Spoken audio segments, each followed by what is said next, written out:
The rap industry is a haven for drama. From court cases to snitching to dissing each other, it won't be far off to say it thrives on this drama. So rappers throwing shots at each other with their bars isn't anything surprising. However, dissing someone in their own song is crazy. That's why in this video, we'll go into details on how Kodak black clowned 6ix9ine on his own song. Yep, you heard that right. So sit back and get ready for the ride. The collaboration and diss. In an unexpected collaboration, controversial rappers 6ix9ine and Kodak Black teamed up for a new track titled Shaka Laka, featuring Dominican hip-hop artist Yaylin Lamas Viral. However, instead of a harmonious collaboration, the song turned out to be a battlefield of disses and shots fired. 6ix9ine wasted no time in starting his verse with a direct shot aimed at rapper NLE Choppa, proclaiming, "Oh, you said that you're the big shotta, the Don Dada Boom Boom. Shakalaka, meet this big Choppa. Round of applause, make it clap, waka waka. All that stupid heard was rah, rah, rah, rah." The lyrics packed a big punch, immediately setting the tone for the confrontational nature of the track. But nope, it didn't stop there. Not to be outdone, Kodak Black took it up a notch and directed his fire toward the lead artist of the song, 6ix9ine, branding him a snitch on his own song, if I may add. How you lose your to a snitch. Now there are two layers to this. The same line also seemingly took a shot at Puerto Rican rapper Anuel AA. Don't worry, I'll get into that in a bit. Interestingly, after the song's release, a snippet that didn't make it into the final version emerged, shared on Kodak Black's producer Derek's story. In the snippet, Kodak can be heard rapping, "I'm so raw, got a rat giving me cheese." Another direct shot at 6ix9ine, who has gained popularity for his association with law enforcement and providing information to authorities, aka snitching. However, the collaboration was not received with happiness, but following the collaboration announcement, Kodak faced considerable backlash, with rapper Boozy expressing his disapproval on his IG Live, saying, "Money make you sell your soul like that." Kodak's decision to work with 6ix9ine came with its share of criticism and questioning of his integrity. Nevertheless, amidst the drama and disses, Kodak boldly proclaimed in the same song that he's not bothered, as he's making millions from the deal, asserting, "I don't give a I'm making $1 million plays with these jits." Despite the controversy, Kodak appeared unapologetic, focusing on the lucrative opportunity presented by the collaboration. Now back to the disses in the song. There's a bit of backstory as to why 6ix9ine was dissing NLE Choppa and why Kodak was dissing Anuel AA, and how 6ix9ine is connected. So the feud between Anuel AA and 6ix9ine has Yaylin Lamas Viral, Anuel's AA's ex, at the center of it. It all started following the public revelation of Anuel and Yaylin's breakup earlier this year. Their once fairy tale-like relationship, which had been Instagram official since January 2022 and resulted marriage 6 months later, took an unexpected turn when Anuel confirmed their split during an Instagram live in February. The situation became even more complicated due to controversies surrounding their past relationship and Anuel's interactions with Colombian superstar Karol G, whom he tried to win back through various public displays of affection. Enter 6ix9ine, the New York-born rapper who became Yaylin's spokesperson, publicly siding with her against Anuel. Interestingly, the two artists had collaborated in the past, most notably on the chart-topping hits BB and Mala. But it didn't just stop there. He was seen showering her with expensive gifts and purses. However, it was later revealed that it was just for Pati. The collaboration further fueled the fire. The track was a saucy reggaeton number that delved into the theme of moving on from past relationships. Its music video echoes Yaylin's previous connection with Anuel, showing friendly chemistry between her and 6ix9ine, highlighted by their matching rainbow-like hair. But still, the entire situation was kinda sus. I mean, he surprised her with cake, flowers, a Rolex, and packs of $100 bills. He also posted her with the caption, "People will always comment and criticize you because they see that you are achieving your dreams. Envy is an ugly thing. If in this life you are going to take something from me, it will be that you will never need anyone, just your mind, yourself, and Kato." However, the dynamics of their relationship really changed dramatically when 6ix9ine took Yaylin's side in the feud and bashed Anuel on a social media post. In an Instagram post where Anuel put up the picture of him and his daughter, 6ix9ine commented, "It's not my place. May God forgive me for this comment, but you went overboard posting that photo knowing Yaylin was not ready. She's your daughter, it's your place, but you've never done anything for her in 3 months. Pampers, the rent, milk, clothes. You can say you're real, but I know you and you're a rat." This was the real tipping point. You can only imagine how past Anuel must have felt, and he lashed back immediately on his Instagram story. He posted an article link about how Tekashi had allegedly pled guilty to sexually assaulting a 13-year-old 13-year-old girl, and then wrote this in his story. Click the link so you can see how he pleaded guilty for recording a child under 13 years of age in a case of child pornography. Yaylin doesn't even know this because if she knew, she would never let you near our daughter. But 6ix9ine said that it was a lie. The feud intensified with social media posts, accusations, and counter-accusations. Yaylin accused Annual of hitting her during her pregnancy, sharing videos and WhatsApp conversations as evidence. In response, 6ix9ine came to her defense, further adding to the tension between the artists. Annual, not to be outdone, presented his new girlfriend, surprising fans with their public displays of affection at Disney World and SeaWorld, and celebrating Annual's son's birthday together. As the drama simmered down on social media, 6ix9ine continued to lavish Yaylin with luxurious gifts, including a black Rolls Royce, affirming his support for her. So you can see why Kodak Black said, "How you lose your to a snitch." As for the line that 6ix9ine allegedly threw at NLE Choppa, their feud goes quite deep and is kind of funny. You see, NLE Choppa has been tirelessly trying to shake off the constant comparisons to Youngboy Never Broke Again for the past few years, but it seems like they just won't go away. And Tekashi 6ix9ine just kept stirring the pot. Recently, both 6ix9ine and NLE Choppa dropped new tracks. 6ix9ine collaborated with Nicki Minaj on their highly anticipated single Trolls, while NLE Choppa released yet another version of his popular hit, Shotta Flow 5. Taking to Twitter, Choppa threw a subtle jab at 6ix9ine, suggesting he better get more streams than a rat. "I better get more love than a rat, I know." But true to his trolling nature, 6ix9ine couldn't resist responding, attacking the rapper's entire artistic credibility. He disdainfully commented, "This bum is a wannabe NBA Youngboy,"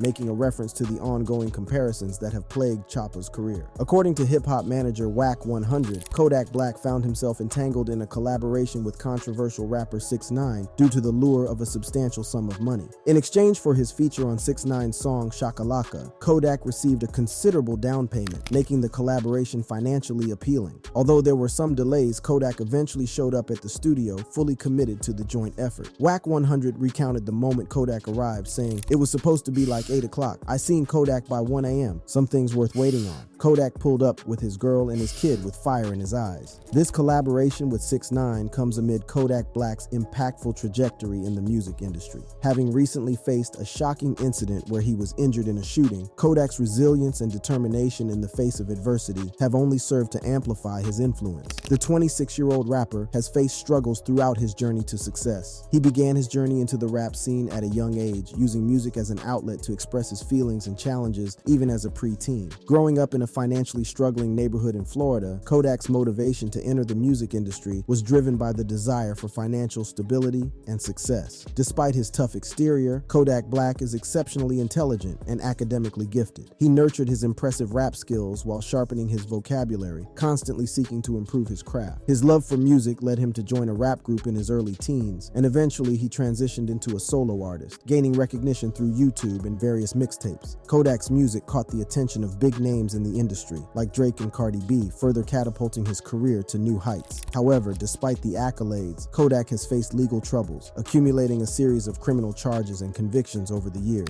These challenges, coupled with public beef with other prominent artists, have not hindered his determination to continue making music. As he embarks on this collaboration with 6ix9ine, Kodak Black's career remains at a pivotal point. While the partnership might bring financial rewards, it also comes with the potential for increased scrutiny and backlash, considering 6ix9ine's controversial reputation of, being a snitch, one of the biggest crimes in rap. But how Kodak will navigate this partnership and its aftermath will be crucial in shaping his future in the music industry. The fallout and criticism. Snitching is seen as one of the worst things in rap, and 6ix9ine has broken that unspoken code, and he doesn't care. For some artists, like Nicki Minaj and Kodak, it's no biggie, but for others, it's one of the worst things ever. The genesis of this entire 6ix9ine snitch thing started with his arrest in 2018. Tekashi 6ix9ine, whose real name is Daniel Hernandez, a rapper known for his larger-than-life persona and unique appearance with rainbow-colored hair and numerous tattoos, seemed destined for superstardom. However, his rise to fame came crashing down when he got caught up in legal trouble due to his involvement with the 9 Trey Bloods gang. The young rapper faced serious charges that involved illegal drugs, planning out shootings and robberies, and providing the gang with endless amounts of cash. He was officially charged with racketeering, carrying a firearm, assault with a dangerous weapon, and conspiracy murder charges. This arrest put his entire career in jeopardy. The charges against him were severe, and he faced the crazy prospect of spending 47 years in prison or even more in prison. However, after these charges were dropped, Tekashi pleaded pleaded not guilty to racketeering and firearm charges in a New York court. At the arraignment, the assistant U.S. attorney, Michael Longyear, described Tekashi as a member of a violent faction of the Bloods gang and accused him of participating in multiple acts of violence. However, 6ix9ine's attorney, Lance Lazaro, attempted to secure bail for his client, proposing stringent conditions that Tekashi surrender his passport, pay over $1 million for bail, and be placed under house arrest. However, the judge denied bail, stating concerns about the rapper's potential danger to the community. Alongside Tekashi, 4 of his associates, including his ex-manager, are facing similar charges,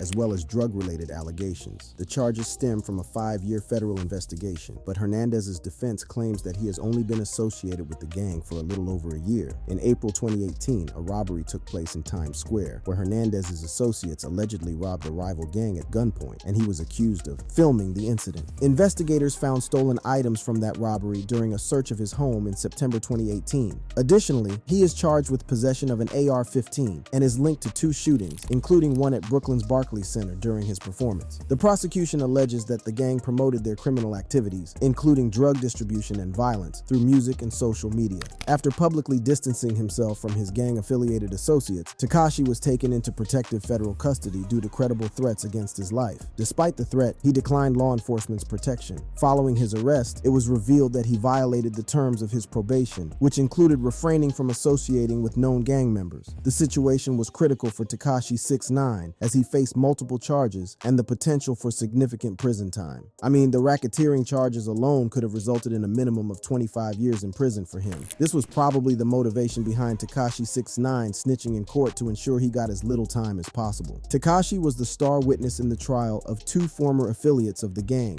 Anthony Harv Ellison and Aljamiah Nuke Mack. Ellison is accused of kidnapping the rapper and stealing his jewelry, while Mack faces drug distribution charges. On the first day, the courtroom heard opening statements and 6ix9ine's credibility came into question. His attorney compared the kidnapping case to Jussie Smollett's staged hate crime, highlighting that the jury should be cautious about believing everything the rapper says. This whole thing about a kidnapping is a hoax. It's a Jussie Smollett, if you will, said Ellison's attorney, Devereaux Cannon. The second day of the trial saw 6ix9ine taking the witness stand, providing riveting insights into his time with the gang. He spoke about his music career, acknowledging that he began cooperating with authorities immediately after his arrest. Yes, immediately. It didn't take long for him to flip at all. The rapper also disclosed details about his diss track against Trippie Redd, revealing that he ordered a gang attack on the fellow artist. But alas, 6ix9ine snitching on himself would just be the first of it. The trial's third day was filled with shocking revelations. 6ix9ine admitted to hiring a hit on Chief Keef, offering money to 9 Trey gang members who shot Gang Keef, but they missed. 6ix9ine also admitted to supporting these gang members both in and outside of prison, giving them a total of $85K. He also admitted the money would be used for firearms. His ex-manager Shotty apparently told him this. See, this dude was dropping new facts like it was another Tuesday. But nope, my G, Tekashi wasn't done. He also discussed internal problems within the gang between Harv and Shotty, choosing to side with Shotty. The gang divided into 4 pieces. We're all attacking each other at the same time. They put me in a position where I had to pick a side, and I chose Shotty's side. Tekashi further elaborated. The rapper additionally shared the harrowing details of his kidnapping attempt, where he pleaded for his life. I'm pleading with Harv. I'm telling him, don't shoot, I gave you everything. I put money in your pocket. I told him that I was tired of being extorted, Tekashi explained. If this really happened as Tekashi explained it, then maybe it makes sense why Tekashi was like, F everyone and spilled the beans on Harv. But yet again, Tekashi 6ix9ine wasn't done snitching. Day 4 of the trial took an intense turn when phone calls involving Jim Jones and Mel Murda were played in court. One of the funniest portions of this trial came when Tekashi 6ix9ine called Jim Jones, a retired rapper. After this, Tekashi confirmed that Jones was a member of 9 Trey. Also, Cardi B's name was mentioned in connection with a different blood set. How this happened was also kind of funny. Mac's attorney tried to say that Tekashi 6ix9ine drew inspiration from Cardi B, but the rapper clarified that he didn't draw inspiration from her. He then added that she was a blood unprovoked, if I may add. Like, what was the reason? However, contrary to popular knowledge, he didn't outrightly say she was a blood. You knew Cardi was a blood, right? The attorney asked Tekashi, to which he replied, correct. Throughout the trial, Tekashi expressed his hope to still have fans despite his cooperation, as he faces the possibility of a lighter sentence. But when you think of it, it kind of worked out for him. His cooperation led to him getting just 2 years in prison. He was even granted early release in April 2020 due to the COVID-19 pandemic, but not before being granted person non grata by a lot of people. The issue that some rappers had with Tekashi was that he didn't even have any reason to implicate people like Cardi B. A simple "I don't know" could have sufficed. But for real, Tekashi just didn't care, and that may have been what made a lot of rappers really mad. His first live on Instagram after prison, he also set a record of more than 2 million views. During the live, he said, "I snitched, I ratted, but who was I supposed to be loyal to? Where was the loyalty when you were caught on the wiretap trying to kill me? Where was the loyalty when you were trying to kidnap my mother? Where was the loyalty when you stole $1 million from me? Where was that? Be loyal to that kidnapped me, beat the shit out of me on video and everything? I'm supposed to be loyal to that? Y'all don't want to accept that those are true facts." Tekashi did what he did during the trial and didn't feel ashamed about it. Leading up to the trial, Meek Mill used 6ix9ine as an example of what not to become in life, while Lil Durk straightforwardly expressed his disapproval by tweeting, "6ix9ine snitch K." 6ix9ine and the Kid Mero added a comedic touch to the situation. 6ix compared 6ix9ine's court appearance to the DMX challenge, while Mero quipped that he would leave Twitter before the 6ix9ine started claiming he was a gang member. The duo even did a humorous skit on Tekashi 6ix9ine's life post-snitching. Vince Staples joined in the teasing, poking fun at 6ix9ine in a series of tweets. He even sarcastically remarked that some people featured in the Gummo music video are now behind bars simply because they wanted to be part of the production. He said, "It's a nigga in a cell right now that just wanted to be in a music video." But I think the funniest one was when he said, "Did 6ix9ine tell on you? Find out next time in Dragon Ball Z." The feud with Boosie Badass. It wasn't only Vince Staples, Lil Durk, 6ix9ine, and the Kid Mero that had smoke for Tekashi 6ix9ine. Boosie had big issues with it. Boosie Badass took to Instagram to share screenshots of 6ix9ine's testimony, adding his own provocative commentary. He said, "What the rat at 6ix9ine is saying in court now, SMH. I think I'm gonna put him in my movie getting by some gangbanger. Who wanna play that role?" To this quite graphic post, Meek Mill humorously responded to Boosie's post in the comments saying, "Your caption LOL," but Boosie's annoyance wasn't just focused on 6ix9ine. Nope, he was an equal hater to both 6ix9ine and Kodak Black. Their feud began when Boosie criticized Kodak for joining forces with the controversial rapper Tekashi 6ix9ine, who has had his own fair share of legal troubles and gained notoriety for his cooperation with law enforcement. I blame the streets, bro. Cause that nigga Kodak stand up for the streets, bro, you know. A lot of street look up to that bro. I blame the streets. Boosie did not mince his words as he expressed his dismay over Kodak's collaboration with what he referred to as a rat. Don't have no morals, you know. If money make you sell your soul like that, biggest rat in the world, bro. Boosie even said that if Kodak could do that, he could have sex with a man for millions too. He continued, venting his frustrations on Instagram Live, even contemplating removing Kodak from their shared track, Rocket Man. He questioned how the members of the 9 Trey Gangsta Bloods, known as Zoes, must be feeling given Kodak's decision to work with Tekashi. As he continued expressing his concern, Boosie emphatically stated, "That nigga Yak me up. I wonder how all them Zoes feel, dog. I know them Zoes f***ed up right now. I know the state of Florida f***ed up right now." The exchange took an even more intense turn when Kodak Black, known for his strong presence on social media, responded by reposting a video from a user called mbg.ray. OMBG publicly criticized Boosie for being bothered by Kodak's actions and went on to label him immature for involving himself in street politics. IMBG further accused Boosie of failing to contribute positively to the black community throughout his career, questioning his right to speak for any race or culture. IMBG also said, his entire career, he's done nothing productive for the inner city.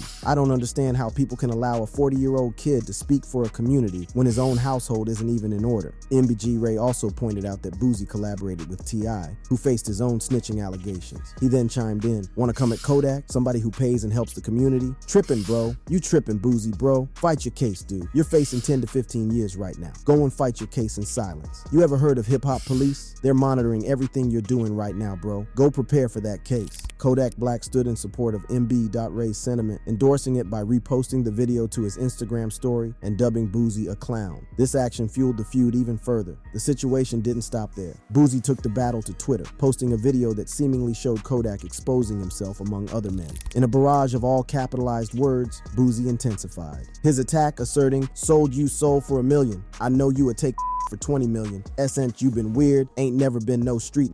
See the post here? He seemed determined to call Kodak out and portray him in a negative light. Boosie's Twitter tirade didn't stop with his previous accusations. He went on to label Kodak a capper rapper and using seriously derogatory language and making unfounded claims against his rival. The back and forth between Boosie and Kodak showcased their intense animosity and the immense influence of social media in sparking conflicts within the hip-hop community. However, the reason for Boosie's hatred for snitches comes from his own past experiences. You see, Boosie Badass, formerly known as Lil Boosie, stands out as an artist whose music vividly portrays the challenges of street life. His lyrics paint unfiltered pictures of the streets of Baton Rouge, Louisiana, where he grew up amidst poverty and crime. Boosie's fervent aversion to snitching, a defining aspect of his persona, finds its roots in personal experiences and an unwavering commitment to upholding the code of the streets. Born Torrance Hatch Jr., Boosie had a turbulent upbringing in a poverty-stricken neighborhood, exposing him to the harsh realities of life from an early age. These formative experiences deeply influenced his music, which delved into the stark truths of inner-city struggles. In 2009, Boosie's life underwent a seismic shift when he faced drug-related charges. Accusations of marijuana and codeine possession, along with attempting to smuggle drugs into a correctional facility, turned his world upside down.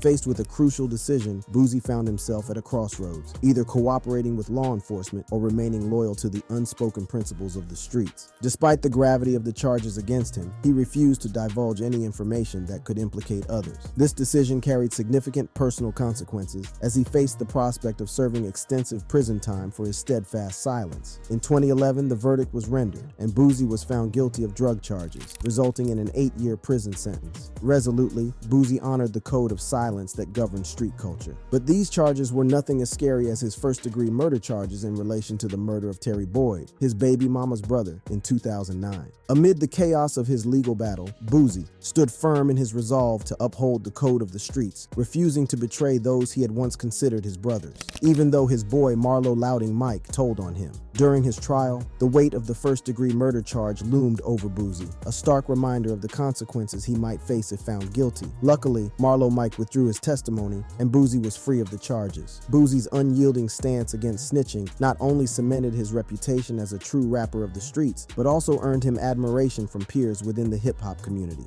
In March 2014, after serving 5 years of his 8-year sentence, Boosie was released on parole. His return to freedom was met with jubilation from fans and fellow artists alike. Waste no time, Boosie resumed his music career, using his experiences during incarceration as inspiration for new material. So you can get why he'll be so pissed at certain people choosing to snitch. But you know what's funny? When some people beat up 6ix9ine, Boosie switched up praising him for taking his beating like a man when he was allegedly beaten up in the gym, but not before clowning him. But he was also like, snitches get stitches. The hip-hop world was sent into a frenzy when news broke of Tekashi 6ix9ine's brutal beatdown at a South Florida LA fitness. For years, the controversial rapper had stirred animosity within the industry with his provocative antics, earning him a reputation as a troll. However, the incident appeared to transcend the realm of social media antics as videos of the assault emerged, depicting 6ix9ine being violently attacked by multiple men, and Boosie seized the opportunity to taunt the embattled rapper. Boosie took to social media to mockingly state, "Lamau snitches get stitches. Let's start a GoFund for this guy," while sharing the video of the attack. He further emphasized the need to reward the real ones and showed support for those who stand by their principles.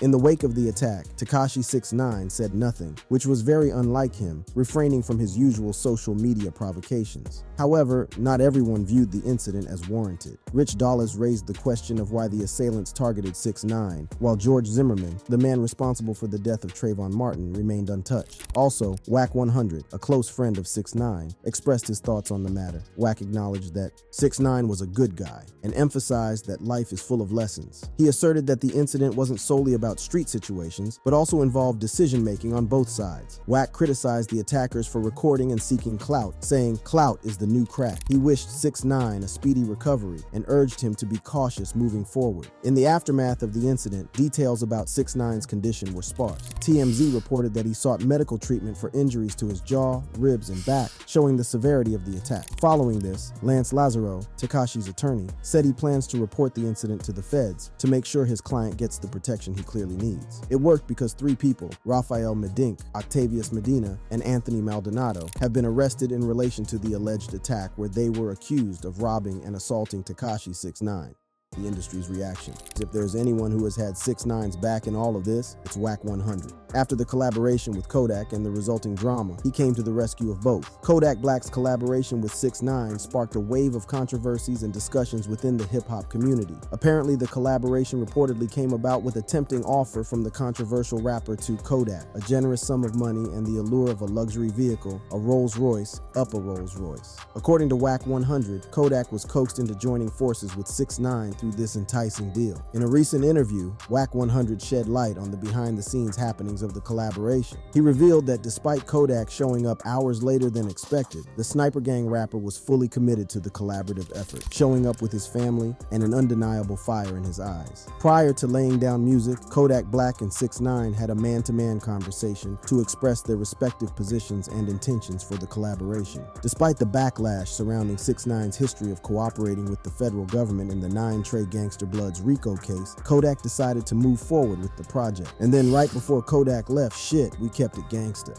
Wack 100 revealed. He surprised Kodak by gifting him the keys to a Rolls-Royce as a token of appreciation for his contribution to the track. Kodak joyfully embraced the luxury vehicle, and with his family by his side, he hit the road in style, ready to embrace the journey ahead. Sounds like something from a fairy tale, a rap fairy tale. Kodak Black's appearance on Shaka Laka was actually a significant moment in his career, as it was one of the first instances of another rap artist collaborating with him on a record since his release from prison. But as you know, his decision to work with 6ix9ine did not come without criticism. As the controversy surrounding the collaboration continues to unfold, the hip-hop community remains divided on the matter. Wack 100's revelations shed light on the much-needed intricacies and nuances of the deal that brought Kodak and 6ix9ine together. At the same time, Boosie's passionate response reflects the emotions and sentiments of those who stand firm against snitching and compromising one's values for financial gains. Now, the question I ask is, would you reject $1 million to collab with a snitch? But a little side note, in 2020, there was noise about 6ix9ine securing a major feature for his music. The collaboration involved one of the biggest gangsters in hip-hop, as revealed by academics. The news sparked anticipation and speculation among fans, eager to know who this prominent figure was and what impact their joint effort would have on the music scene. It could be that the collaboration was Kodak, who knows? Some people thought it was legendary rapper DMX, while others pointed to 50 Cent as a potential candidate. However, it's worth noting that 50 Cent has previously distanced himself from 6ix9ine due to the rapper's cooperation with the authorities, particularly in the 9 Trey Gangsta Bloods case. In the aftermath of 6ix9ine's decision to cooperate with law enforcement, 50 Cent made his stance clear. He expressed his disappointment and disapproval, stating that the young rapper's actions had alienated him from the hip-hop community. In a candid interview on The Breakfast Club, the G-Unit mogul boldly declared he's his mother's child now. By choosing to snitch on members of the 9 Trey Gangsta Bloods, 6ix9ine had violated the unspoken code of loyalty and trust in the streets. This betrayal led 50 Cent to sever his ties with the controversial artist, declaring that 6ix9ine's actions had made him unworthy of being called his peer. However, this wasn't the first time 6ix9ine and a musician like Kodak faced criticism and backlash for releasing a song. In 2020, 6ix9ine released a song, Trolls, featuring Nicki Minaj, which garnered its own significant amount of attention and criticism. He has also released a song with Akon for a sequel to their previous collaboration, Locked Up. But between the two, Nicki Minaj faced more criticism for working with 6ix9ine starting in 2018. After the release of her collaboration, Feffy, with Tekashi 6ix9ine, Nicki Minaj found herself facing a wave of criticism and backlash from fans and fellow artists alike. Many listeners questioned her decision to work with the controversial rapper, who had a criminal past, including charges related to sexual misconduct involving a minor. Despite the negativity, Minaj remained steadfast in her support for the song, even adding it to her album, Queen. However, as the criticism continued to pour in, Nicki Minaj took to Twitter to defend herself against the accusations of supporting 6ix9ine. She asserted that certain publications were being paid to tarnish her reputation, claiming to have evidence to back up her claims. Despite the controversy surrounding the collaboration, Feffy turned out to be a major success, reaching the top of the charts. This achievement further fueled the fire during 6ix9ine's ongoing feud with fellow rapper Lil Durk. The two exchanged jabs, with Durk attributing the song's success to Nicki Minaj's involvement. During an interview with Billboard, 6ix9ine was asked about the exchange with Lil Durk, and he took the opportunity to clarify some points. Defending his collaboration with Minaj, he emphasized his love and respect for her, stating that she had never previously achieved a solo #1 hit. This comment sparked controversy among Nicki Minaj's fans, who disagreed with 6ix9ine's assessment of their favorite artist's accomplishments. The backlash surrounding 6ix9ine and his collaboration with Minaj has also affected other artists in the industry. industry. This happened when they released Trolls in 2020. Rapper YG, who previously collaborated with Minaj on the track Big Bang, expressed his reluctance to work with her again after her involvement with 6ix9ine. YG, known for his street credibility, admitted that his feelings were hurt by the collaboration, implying that it would be unlikely for him to team up with her in the future. While the controversy and criticism may have surrounded Nicki Minaj and her decision to work with 6ix9ine, the success of Feffy and Trolls served as a testament to the rapper's resilience and the power of drama. Also, Akon, known for his hit songs and philanthropic work, surprised the music world when he announced that he would collaborate with the controversial rapper turned federal informant Tekashi 6ix9ine. Despite the backlash, Akon remained steadfast in working with the young rapper. Before the song was released, a video shared on Instagram, the two artists were seen in the studio working on a remix for Akon's popular song Locked Up. While this collaboration presented an exciting opportunity for 6ix9ine to create another hit, some fans expressed disappointment with Akon for associating himself with the tattletale rapper. On Twitter, one fan expressed dismay, writing, "Me saying I'm disappointed in Akon is an understatement. Man had me screaming oh na na na as a kid and is now out here working with 6ix9ine." Another fan stated that Akon is messing up with the culture. However, Akon had previously addressed the expected backlash during an interview with DJ Who Kid on Instagram Live. He empathized with 6ix9ine, acknowledging that people go through challenges that lead them to make decisions they believe are in their best interest. He explained, "As a man, you can only respect somebody that does what they think is best for them and their families." But no surprise here, Akon was undeterred by the criticism, confident that the collaboration would boost the record's popularity. "I'm mean. You can't beat me up. I'm getting on that record," Akon boldly stated during the interview. He believed that despite people's feelings towards 6ix9ine, they would still be curious to listen to the song. He anticipated the remix would be one of the hottest records of the year due to the controversies surrounding it. Staying true to his word, Akon proceeded with the collaboration, granting 6ix9ine access to remix one of his biggest hits. NLE Choppa expressed his disapproval by tweeting a facepalm emoji. Known for his outspoken nature, NLE Choppa has been critical of 6ix9ine in the past and openly supported YNW Melly, saying YNW Melly should be free instead of the rainbow-haired snitch. So, his reaction to Akon's collaboration with the controversial rapper came as no surprise, as he has made his disdain for 6ix9ine clear. However, not only 6ix9ine has faced criticisms for snitching other rappers such as Snoop Dogg, T.I., and even more recently, Gunna has had their own fair share of snitching allegations. Gunna recently made headlines after accepting a plea deal in the YSL RICO case, regaining his freedom but not without facing some backlash from his hip-hop peers over snitching allegations. Lil Baby, Meek Mill, and Polo G unfollowed him on Instagram, and Lil Durk dissed him in a new song. However, Gunna's situation is not unique in the music industry, as several other artists have faced similar allegations. G Herbo also found himself in legal trouble in 2020, charged with allegedly stealing credit card information to fund lavish vacations and a villa in Jamaica. He maintained his innocence in his single statement, vehemently denying any involvement in fraud. Despite his pleas, a former friend, going by the name at Omi_in_a_Hellcat, accused G Herbo of snitching in the case, claiming that he was wrongly implicated. This accusation caused tension between the two. Omi in a Hellcat demanded that G Herbo fight his case without mentioning him. T.I. faced snitching accusations as well when he was arrested for drugs and weapons in 2019. Though the allegation was not substantiated, T.I. admitted in the following year that he had previously pinned a gun case on his late relative before his rise to fame.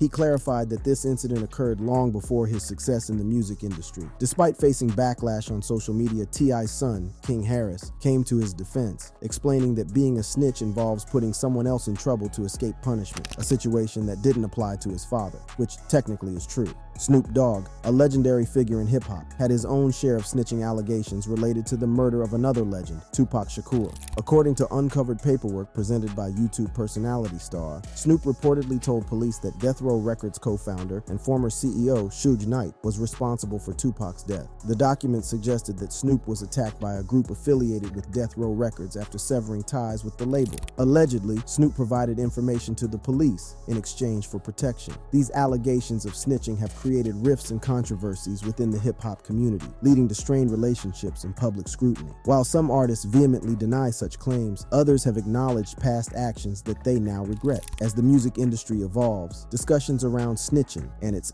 impact on artistic credibility continue to be significant topics of conversation. generation. Amidst the buzz and anticipation and drama and feuds, 6ix9ine remains a polarizing figure in the music world. While some may question his actions and decisions, others are drawn to his unapologetic attitude and fearless approach to his craft. Only time will tell how 6ix9ine's story unfolds and what his contributions will mean for the future of hip-hop.